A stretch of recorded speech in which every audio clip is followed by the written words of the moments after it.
Ini semua pastikan ya social distancingnya jalan. Siap. Ini. Ya, Mister. Lalu Foto. Wakil Ketua BKSP Bapak. Foto dulu foto. Ya, kemudian Kan sebelah sana siapa ya? Satu lagi siapa sih? sudah.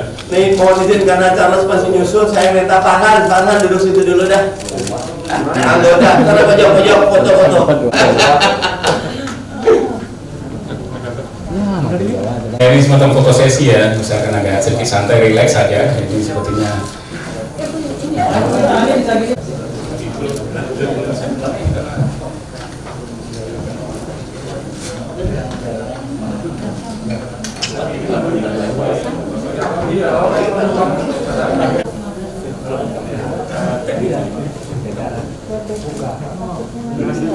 Beberapa saat untuk segera kita mulai diskusi ini.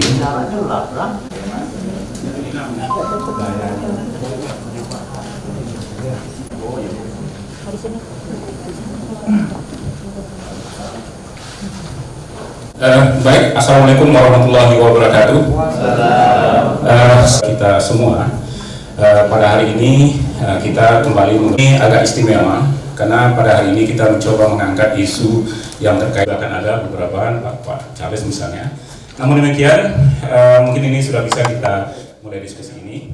Acara diskusi ini diselenggarakan oleh Koordinator dengan Biro Pemberitaan Parlemen DPR RI yang menjalankan diskusi forum legislasi dengan tema memperpanjang mukadimah. Pada hari ini telah hadir bersama kita yang pertama Ketua, tepuk tangan dulu semuanya. Lalu His Excellency, berikutnya akan ada Bapak Mardani Alisera ya, tentunya. Kemudian ada Bapak Putu Supatma, ya. Nanti akan ada Bapak Charles, tapi sementara di sebelah kiri Pak Fadlizon ada Direktur Jenderal Kerjasama Multilateral Kementerian Luar Negeri yaitu Bapak Febrian Rudiat. Ya, selamat datang Pak Rudiat. Terima kasih. Bismillahirrahmanirrahim. Assalamualaikum warahmatullahi wabarakatuh. Selamat siang dan salam sejahtera untuk kita semua. Excellency Ambassador of Palestine, Dirjen Multilateral Pak Febrian, rekan-rekan pimpinan BKSAP dan anggota BKSAP serta Ibu Maya di sini ada dari sekretariatan, Bu Endah dan seluruh rekan-rekan wartawan yang hadir. Saya kira kita berada dalam satu momen yang sangat penting tanggal 1 Juli 2020, yaitu rencana aneksasi dari Israel berdasarkan hasil koalisi dari pemerintahan Netanyahu dan Benny Gantz ya, yang telah diputuskan beberapa waktu lalu. Mereka ingin melakukan aneksasi terhadap wilayah Palestina sehingga wilayah Palestina semakin kecil, terutama aneksasi di wilayah tepi barat Sungai Yordan atau Lembah Yordan. Dan tentu ini akan menciptakan satu gejolak baru di kawasan tersebut. Di mana posisi Indonesia? Saya kira posisi Indonesia sejak dulu clear, pemerintah dan saya kira DPR, Parlemen dari masa ke masa selalu mendukung upaya kemerdekaan dan kedaulatan rakyat Palestina. Dan itu ditunjukkan di dalam diplomasi kita. Saya kira tidak ada yang berbeda dari dulu hingga kini, bahwa Palestina harus menjadi bangsa yang merdeka diakui dunia. Dan saya kira ini nanti bisa disampaikan juga oleh sikap Kementerian Luar Negeri dalam hal ini yang berada di front terdepan di dalam diplomasi kita. Nah, saudara-saudara, saya kira kita sama-sama tahu bahwa bulan Januari lalu ada deal of century yang tanpa melibatkan perwakilan Palestina, dan ini tentu merugikan Palestina karena di sana dikatakan di dalam poin-poin proposal itu Israel menjadi negara Yahudi, aneksasi pemukiman ilegal Israel di tepi barat, Yudea dan Samaria, Yerusalem menjadi undivided capital of Israel, kemudian situs keagamaan di Yerusalem akan berada di bawah kendali Israel.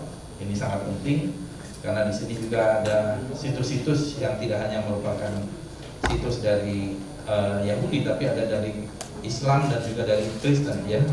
Jadi karena ini pusat dari agama Samawi, demilitarisasi seluruh wilayah Palestina, lalu pengungsi Palestina tidak dapat kembali ke wilayah yang dianeksasi oleh Israel, kemudian pembubaran UNRWA atau United Nations Relief and Works Agency for Palestine Refugees in the Near East. Ini adalah organisasi PBB yang selama ini membantu Palestina. Jadi saudara-saudara, kita tahu bahwa Palestina juga adalah sekarang ini masih berstatus sebagai peninjau di Perserikatan Bangsa-Bangsa dan belum menjadi anggota PBB karena belum diakui. Karena untuk menjadi anggota PBB itu harus setidaknya 2/3.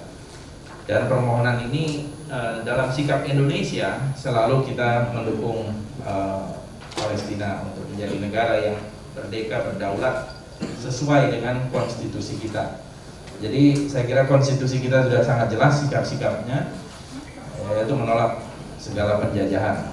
Dan ini adalah juga merupakan bagian dari pekerjaan rumah PR dari politik luar negeri kita di dalam mendukung Palestina. Beberapa waktu yang lalu kita sudah menyampaikan sebuah petisi ya, yang disampaikan kepada rekan-rekan parlemen di negara-negara lain. Petisi itu mendapatkan sambutan yang sangat baik dari berbagai negara. Ya, saya kira sudah belasan negara yang menandatangani, parlemen dari berbagai negara, termasuk dari Amerika Serikat. Tadi menurut update terakhir ditandatangani 215 anggota parlemen dari seluruh dunia dan terus kita kejar. Yang intinya untuk sekedar dibacakan ya, saya bacakan aja bahwa pernyataan bersama anggota parlemen berbagai negara menentang aneksasi Israel terhadap wilayah Palestina. Ini inisiatif yang diluncurkan oleh parlemen kita. Kami anggota parlemen dari berbagai belahan dunia mengutuk keras dan menolak rencana aneksasi Israel terhadap wilayah Palestina baru-baru ini. Aneksasi formal tersebut merupakan pelanggaran terbuka terhadap hukum internasional dan tatanan berbasis aturan global. Kami menegaskan kembali solidaritas dan komitmen kami kepada rakyat Palestina, termasuk hak mereka untuk menentukan nasib sendiri dan terciptanya Palestina yang merdeka. Kami menyerukan kepada masyarakat internasional untuk tetap teguh dalam komitmen untuk melindungi solusi dua negara serta pemeliharaan perdamaian dan keamanan internasional dan regional. Kami sangat prihatin bahwa ancaman aneksasi terjadi pada saat dunia sedang berjuang melawan pandemi COVID-19.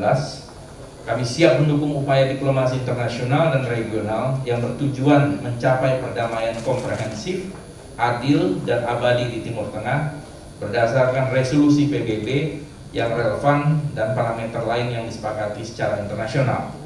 Jadi itu adalah statement yang diluncurkan dan kita berharap bahwa dukungan ini akan terus meluas, tidak hanya di kalangan eksekutif, legislatif, tapi juga civil society dan masyarakat pada umumnya.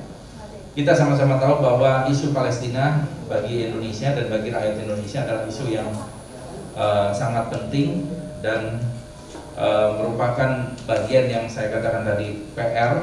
Karena itu BKSAP kita mempunyai satu position yang sama saya kira untuk mengutuk keras rencana dari aneksasi tersebut, dan kita berharap bahwa pemerintah dalam hal ini menggunakan segala upaya dalam diplomasi, termasuk menggandeng negara-negara lain, karena komunitas regional yang saya kira juga di mana Indonesia menjadi leadernya, baik di ASEAN atau di beberapa organisasi lain, saya kira kita bisa mengambil inisiatif-inisiatif yang terobosan. Jadi saya tidak ingin berpanjang lebar karena cukup banyak nanti yang akan berbicara. Tapi pada intinya bahwa dalam posisi kita di tengah situasi sulit pandemi COVID ini, kita sudah berusaha untuk menjalankan fungsi diplomasi parlemen, parliamentary diplomacy, yang merupakan bagian dari tupoksi juga DPR, Dan kita juga berharap dalam waktu dekat ya kita berkirim surat kepada IPU, Interparliamentary Union, untuk ini adalah organisasi atau wadah dari Parlemen Global ya, untuk perdamaian, demokrasi, dan HAM, untuk menolak keras dan membuat satu statement. Saya sendiri sudah menghubungi Presiden IPU dalam hal ini, tentu mempunyai posisi yang sama sebenarnya, tetapi kalau nanti ini akan ada pertemuan Speakers Conference secara virtual yang akan diselenggarakan bulan Agustus, saya kira Indonesia akan mempropos dan akan mengambil inisiatif untuk memasukkan ini bagian dari resolusi soal Palestina ini. Itu akan diselenggarakan kalau tidak salah bulan depan ya. Saya kira itu saja, terima kasih. Assalamualaikum warahmatullahi wabarakatuh. Baik, dari Bapak Direktur Jenderal Kerjasama Multilateral Kementerian Luar Negeri, dalam kaitan ini tentu kita ingin tahu bagaimana sebenarnya posisi terakhir ini. Silakan Pak Ferdian. Assalamualaikum. Pertama kami atas nama Ibu Menteri Luar Negeri mengucapkan apresiasi yang tinggi prakarsai suatu pernyataan bersama terkait dengan masalah aneksasi. Bapak dan Ibu sekalian, apabila ada satu isu yang bisa menyatukan seluruh, jadi saya rasa ini sudah jelas ada di mandat konstitusi kita, sehingga ini menjadi hutang bersama kita, hutang konstitusi antara Bapak dan Ibu sekalian. Ini kembali mengingatkan, dan tentunya leadership Parlemen Indonesia untuk memulai membuat suatu prakarsa pernyataan bersama ini, Kementerian Luar Negeri akan membantu sepenuh hati semaksimal mungkin untuk bisa membawa inisiatif Bu Menlu sudah sampaikan pada saat pertemuan Dewan Keamanan terakhir yang khusus membahas mengenai aneksasi ini, bahwa aneksasi ini jelas merupakan tantangan menentang DKPBB. Assalamualaikum warahmatullahi wabarakatuh. والأخوة أعضاء اللجنة البرلمانية المحترمين، الأخوة الإعلاميين، الحضور الكريم، أحييكم تحية فلسطين، تحية صادقة لكم ولهذا البلد العزيز علينا، حقيقة عزيز على الشعب الفلسطيني. إندونيسيا لها مكانة خاصة لدى الشعب الفلسطيني ولدى القيادة الفلسطينية في كل أماكن تواجد.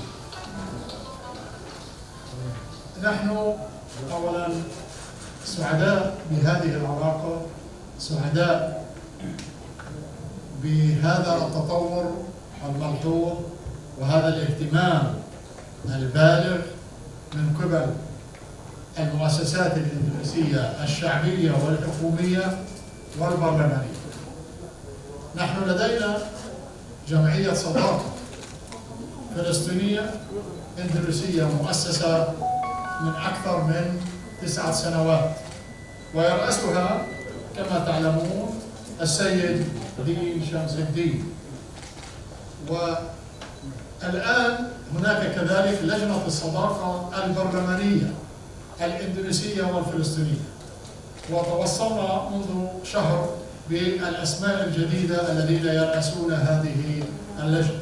أحييكم ولا أريد أن أطيل عليكم في هذا الإطار، فنحن يربطنا وإياكم روابط محبة، صداقة، أخوة، وترابط حقيقة أننا لم نلمسه في أي مكان في هذا الكوكب وفي هذا العالم.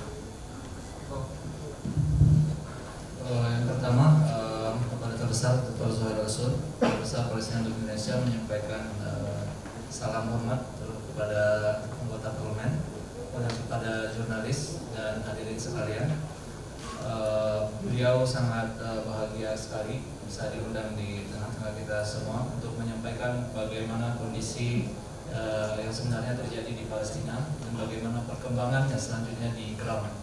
Kemudian juga Bapak Duta Besar Dr. Zuhair Rasul menyampaikan salam dari Palestina untuk seluruh lapisan masyarakat Indonesia. Kemudian menyampaikan juga bahwa Indonesia memiliki posisi khusus di hati masyarakat Palestina, yaitu di tingkat pemerintah dan seluruh rakyat pada umumnya. Kemudian beliau juga menyampaikan sangat senang dan terharu dan bahagia melihat dukungan yang luar biasa totalitas dukungan yang luar biasa dari seluruh masyarakat Indonesia terkait semua isu-isu yang berkenaan dengan isu Palestina, terkhususnya isu yang baru-baru ini adalah isu aneksasi. Kemudian yang berkaitan dengan isu Palestina, di Indonesia kita memiliki lembaga Indonesian Palestinian Friendship yang dipimpin oleh Prof. Din Samsudin. Kemudian juga di DPR atau di parlemen kita juga ada panitia khusus yang tadi beliau sampaikan untuk berkenaan dengan isu Palestina ini.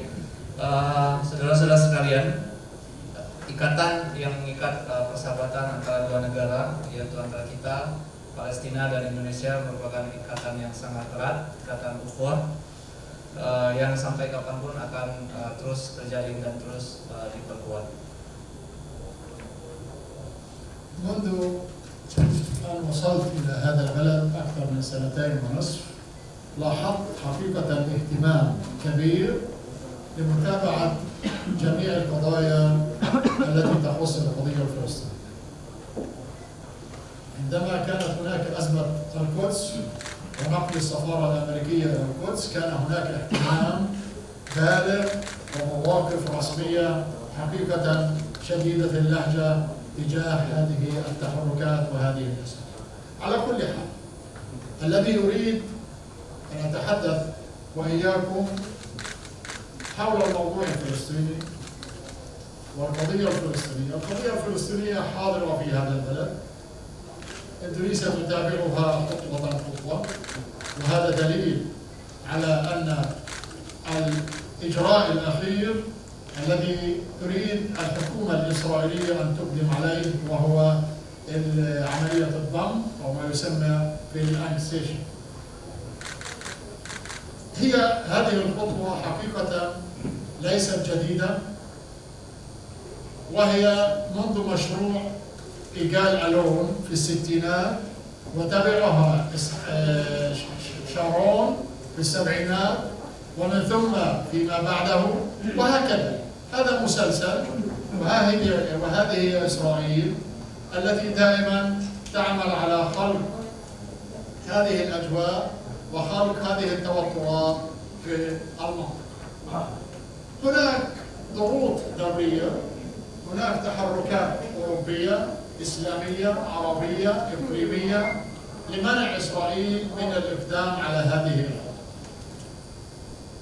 وهناك خلاف داخل إسرائيل حول هذه المسألة، وخلاف في البيت الأبيض الأمريكي. ترامب هو الذي أعطى الضوء الأخضر لنتنياهو للإقدام على هذه الخطوة اللعينة من خلال صفقة القرض التي تعرفونها وسمعتم بها. من هنا أجت خطوة الحكومة الإسرائيلية أو حكومة نتنياهو المتطرفة لأن تضم منطقة الأغوار.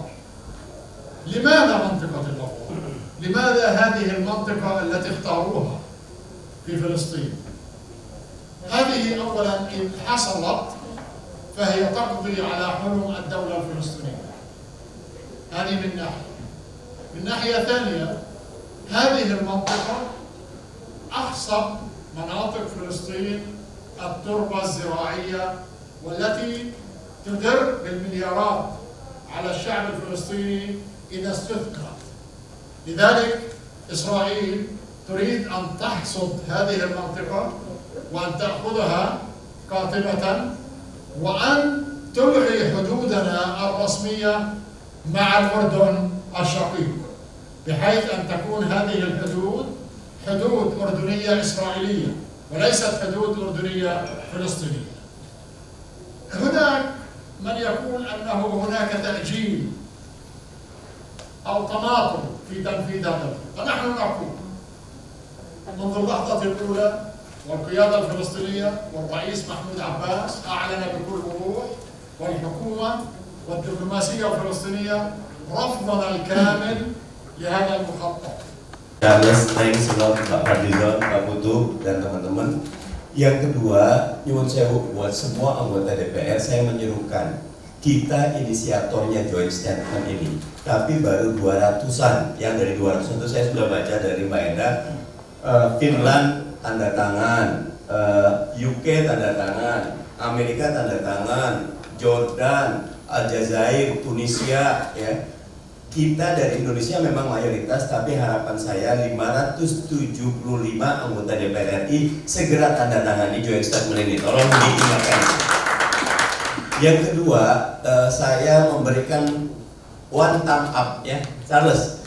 Pak Jokowi, Pak Dirjen, saya janji Pak Jokowi memerdekakan Palestina. Buat saya kasih jempol. Bagus buat Pak Jokowi. Tapi biar two thumb ups, ya, usul saya bukan cuma bergerak secara multilateral, tetapi Pak Dirjen, Kementerian Luar Negeri, anggaran dan lembaga yang mengurus Palestina diadakan, ya. Bukan cuma di bawah multilateral. Usul saya ada satu unit kerja khusus, karena ini amanat konstitusi, ini amanat dari kampanye Pak Jokowi. Saya ingin memberikan 2 jempol buat Pak Jokowi kalau sudah real jelas ada anggaran, ada institusinya, sehingga kerja Indonesia untuk memerdekakan Palestina menjadi lebih konkret. Kalau Trump saja berani deal of the century, saya menunggu Pak Jokowi, pemerintah Indonesia, Pak Dirjen titip sampai ke Bu Menlu, dan kita DPR, kita yakin akan dukung, segera mengajukan deal untuk Palestine Justice People, ya, keadilan buat masyarakat Palestina. Itu yang bisa saya sampaikan. Terima kasih. Assalamualaikum warahmatullahi wabarakatuh. Tepuk tangan ya dari Welfare and Justice Party PKS itu belum parti juga. Nah itu kita dengar juga dari Pak Charles sebelum Pak Putu nantinya dari Partai Demokrat. Luar biasa. Terima kasih. Assalamualaikum warahmatullahi wabarakatuh beserta rekan-rekan pimpinan BKSAP, Pak Dirjen, Bapak Ibu, teman-teman dari media. Sebelumnya saya ingin memperkuat pernyataan-pernyataan yang sudah disampaikan sebelumnya, baik itu oleh Bapak Fadlizon maupun oleh Pak Dirjen, bahwa isu Palestina adalah isu internasional, mungkin menurut saya isu internasional yang paling dekat di hati rakyat Indonesia. Dan isu Palestina, dalam hal terkait dengan Palestina, rakyat Indonesia bersatu mendukung perjuangan Palestina. Karena selain daripada sudah dimandatkan oleh konstitusi kita, kita pastinya tidak senang melihat ketidakadilan yang dilakukan oleh Israel di Palestina.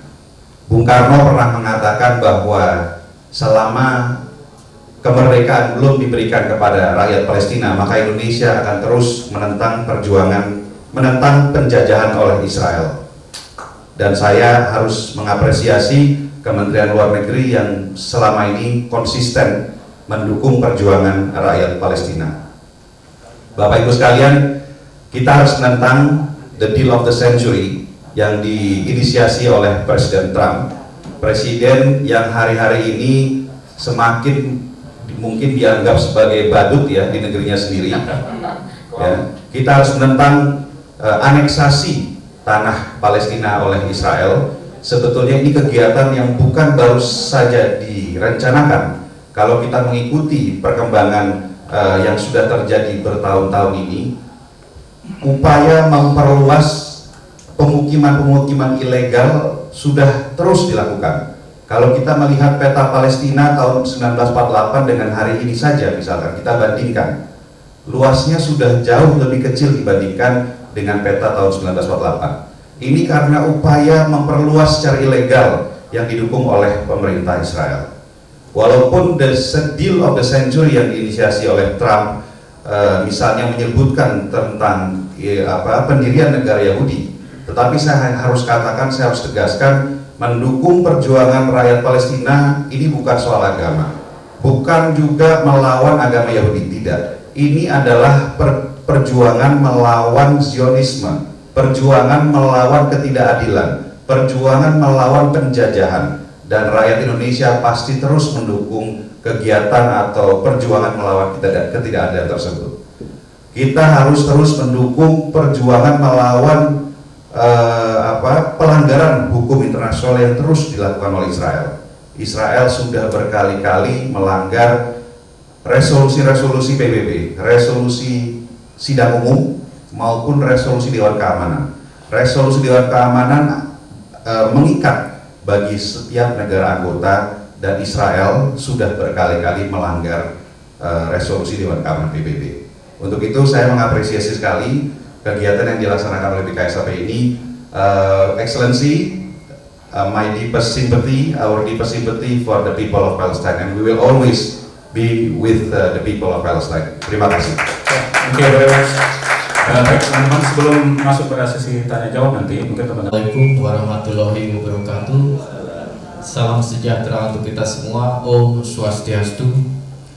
Tentu Excellency, Ambassador, untuk yang terhormat juga Pak Fadlizon, Pak Dirjen, Pak Charles, Pak Mardani, dan tentu saya di sini sebagai juga Wakil Ketua Badan Kerjasama Antar Parlemen, sejalan dengan gagasan tupoksi daripada BKSAP sebagai penjuru komunikasi dalam perjuangan Parlemen Indonesia di dunia. Tentu jelas bahwa hari ini sikap Parlemen kita sudah sangat tegas, sejalan tadi juga dengan pemerintah dan juga DPR yang memang tentu saya perlu tekankan sekali lagi bahwa pemerintah, baik pemerintah saat ini maupun terdahulu dan sewaktu pemerintahan Bapak SBY juga sangat mengecam mengenai bagaimana penjajahan terhadap rakyat dan terhadap Palestina.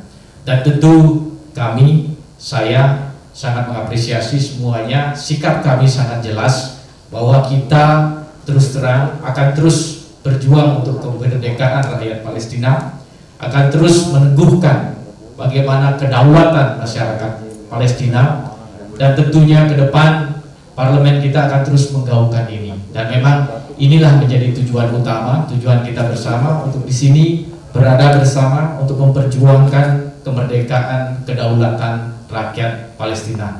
Dan kembali sekali lagi, tadi sudah disampaikan, kita juga tekankan bersama, kita mengecam, kita mengutuk keras aneksasi Israel terhadap Palestina. Dan memang ini sikap kita dan tentu terus kita perjuangkan sesuai dengan konstitusi kita. Terima kasih. Baik, kepada teman-teman semuanya, Mas Indonesia saja agak apa-apa. Silakan Pak Erwin dari Riau, kemudian masih ada mungkin dicatat dulu 3 orang. Terbentuknya dua negara Palestina dan Israel. Kenapa itu tidak dipikirkan oleh orang Palestina yang punya ras yang sama dari orang? Kenapa Bapak percaya dengan negara nasional? Kalau peradaban ras Bapak sebagai budaya Bapak Indonesia pada tanggal 3 Juli tahun 46 tahun yang lalu, pendiri-pendiri negara Indonesia juga menuntut negara Indonesia merdeka 100%. Orangnya mati semua, Pak. Yakin, ya, oke. Nanti Pak ini bisa. نحن قبلنا حل الدولتين ووافقنا على إقامة دولة فلسطينية إلى جانب ما يسمى دولة. Baik teman-teman, inilah pernyataan bersama dari anggota parlemen. Yang belakang ya.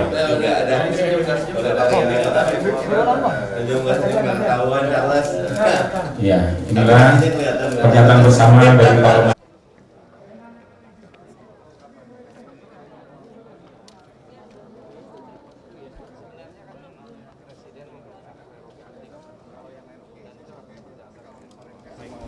Yang sekarang ini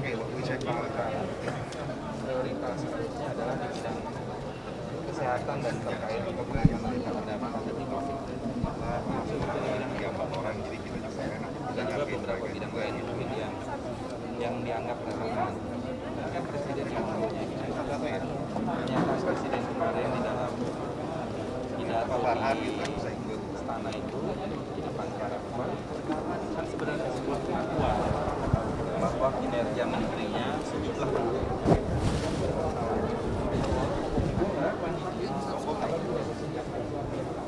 akan mendegradasi atau mendelegitimasi presiden sendiri. Jadi seharusnya presiden mengambil langkah-langkah atas pidatonya. Kalau enggak, pidatonya itu dianggap angin lalu aja. Jadi nggak jelas gitu, seperti aksi teatrikal aja gitu. cuci tangan. Itu akan ada anggapan seperti itu. Jadi ya menurut saya reshuffle itu hal yang biasa. Jadi apalagi Presiden sudah mengungkapkan itu. Walaupun itu dikonjokkan di kondisi tengah pandemi dan ekonomi sedang buruk, tidak mengganggu stabilitas pemerintahan sendiri. Saya kira pemerintahan sekarang relatif stabil. Kalau dari sisi politik, yang tidak stabil itu dari sisi penanganan COVID dan dari sisi ekonomi kan, itu yang tidak stabil. Dan masyarakat merasakan ekonomi semakin jeblok, semakin anjlok. Kemudian penanganan COVID ini juga seperti nggak berakhir-berakhir gitu ya, nggak ada ujungnya. Nah, mudah-mudahan kalau ada ditempatkan orang-orang yang tepat, orang-orang yang ahli di bidangnya, saya kira itu akan jauh lebih berguna bagi pemerintah untuk menangani berbagai masalah itu. Ya. Ini dengan RUU HIP yang nggak dikeluarkan dari prolegnas Ya mestinya sih ini merugikan institusi DPR sendiri ya. Seharusnya DPR itu kan representasi rakyat. Kalau masyarakat pada umumnya menginginkan ini dikeluarkan, harusnya dikeluarkan. Apalagi ini menimbulkan gejolak. Ya, dan saya kira kalau soal Pancasila, tidak ada lagi meragukan Pancasila sudah final kok. Tidak perlu ditambahi, tidak perlu dikurangi. Jadi RUU HIP itu memang tidak dibutuhkan. Harusnya udah dicabut saja. Itu RUU bermasalah. Kalau kata Pak Basara katanya harus diganti jadi PIP aja, itu bagaimana? Oh itu kan silakan ajukan secara prosedural. Yang penting ini dicabut dulu dari prolegnas. Kemudian kalau mau ada usulan apapun, silakan aja. Tapi menurut pendapat saya, apalagi yang mau dibina gitu loh. Apalagi BPIP itu menurut saya lembaga yang tidak penting itu. Harusnya dibubarin aja kok. Tidak perlu ada penguatan BPIP, Pak. Malah itu tumpang tindih dengan yang lain-lain. Lebih bagus MPR yang melaksanakan sosialisasi 4 pilar karena ini kan representasi rakyat. Lah mereka mau melakukan di mana gitu loh. Kalau MPR itu representasi dari banyak partai politik, berada di semua wilayah, jadi agak lebih merata. Jadi kalau BPIP menurut saya hanya redundant, buang-buang uang, buang-buang resources, dan tumpang tindih gitu. Surat pernyataan bersama soal aneksasi Palestina ini, apakah posisi Indonesia tidak berbahaya atau indikasi dengan hubungan bilateral dengan Amerika? Oh tidak, dari dulu kan Indonesia punya sikap yang konsisten soal Palestina. Jadi dalam hal ini kita apresiasi lah Kementerian Luar Negeri, pemerintah ya, Presiden. Tapi kita berharap apa yang dilakukan lebih dari itu gitu. Karena Indonesia ini negara Muslim yang terbesar, negara keempat juga secara penduduk lebih besar, dan juga secara demokratis kita ini negara demokrasi yang besar. Jadi peran Indonesia di kancah politik internasional harusnya lebih kelihatan gitu. Jangan low profile, tapi harus high profile dalam soal ini. Kemarin ada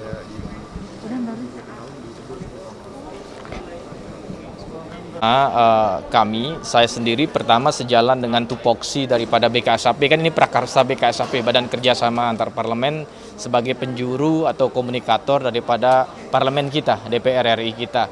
Nah tentu sejalan dengan tugas itu kita mengambil peran strategis dan poin yang komprehensif untuk mendukung pertama bagaimana kedaulatan daripada terbentuknya negara Palestina. Yang kedua juga mendukung kemerdekaan daripada rakyat Palestina. Dan itu pun sejalan dengan Presiden ke-6 Republik Indonesia yang juga menjadi kader terbaik, kader utama Partai Demokrat. Dan beliau selalu dalam pemerintahan beliau selama 10 tahun, beliau selalu mengungkapkan bahwa perjuangan untuk kedaulatan Palestina terus akan diperjuangkan dan tentu wajib diteguhkan. Nah artinya apa?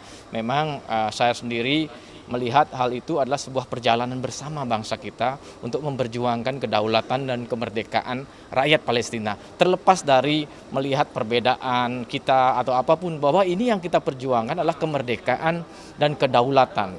Terjadinya ketidakadilan. Bagaimana tentu ke depan segala penjajahan juga tidak boleh terjadi lagi. Nah tentu hal inilah yang menjadi dasar-dasar kita untuk bersama-sama, mari bersama untuk menggaungkan bagaimana agar kedaulatan dan kemerdekaan rakyat Palestina dan terbentuknya negara Palestina tentu patut diwujudkan, dan itu juga sejalan dengan bagaimana tokoh kita Presiden ke-6 yang juga kader terbaik Partai Demokrat, beliau juga selalu dalam pemerintahan beliau menegaskan hal tersebut, kira-kira begitu.